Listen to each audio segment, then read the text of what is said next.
Interior of the skull. The interior of the skull may be divided into two regions, the inner surface of calvaria and the interior of the base of the skull. The inner surface of calvaria, as you can see here, has been removed, and what we're left with is the interior of the base of the skull. The interior of the base of the skull can be further divided into anterior, middle, and posterior cranial fossa.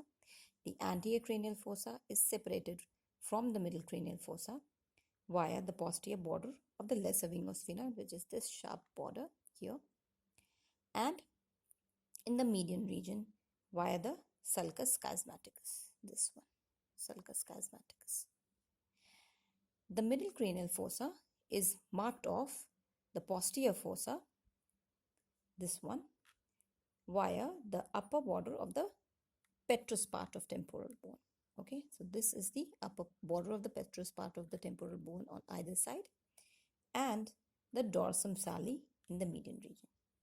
So let's start, especially today, with anterior cranial fossa.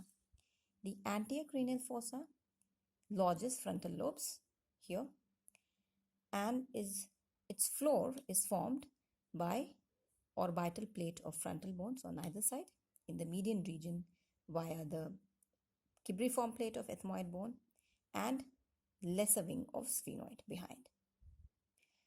The cibriform plate of ethmoid forms the roof of the nasal cavity, and I'll turn it for you so that you'll have a view. So nasal cavity is just below this, okay, and you could imagine that the nasal cavity is here, and the cibriform plate of ethmoid forms the roof of the nasal cavity. On each side, it presents a number of small apertures. I'll zoom in. So you'll see these small apertures, okay. So these small apertures are for the passage of olfactory nerves from the nasal mucosa to the olfactory bulbs. Posteriorly, the cibriform plate of ethmoid bone articulates with this bony triangular projection, which is called the jugum sphenoidale of the body of the sphenoid that roofs the sphenoidal air sinus. A median triangular process, crista galli, this is the crista galli, median triangular process. I'll turn it for you so that you'll have a nice view. See, it's a projection in the middle region of the cibriform plate of the ethmoid bone. So crista galli projects upwards from the cibriform plate. Crista along with the frontal crest gives attachment to falx cerebri. So this is the frontal crest. You'll see this is the frontal crest here, and this one is the crista galli, and in between them there is a small opening here and an aperture which is called the foramen cecum.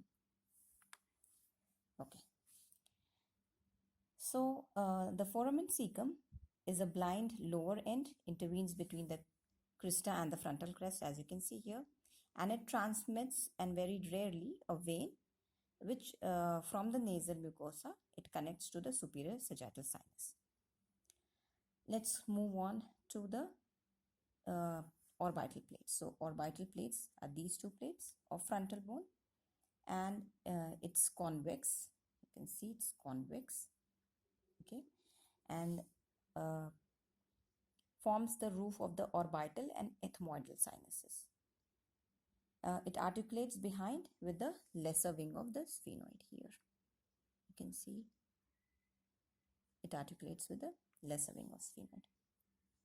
The lesser wing presents a concave sharp posterior border or margin, which is also called as sphenoidal ridge. So this sharp posterior border is sphenoidal ridge, and the median part of this sharp border is called the anterior clinoid process. So the medial end of the posterior margin forms the projecting tubercle, which is called the anterior clinoid process, and it gives attachment to the anterior end of the free margin of the tentorium cerebelli. So we'll be dealing with middle cranial fossa and posterior cranial fossa in coming videos, and we'll be also dealing with dura mater and their attachments here. Thank you so much.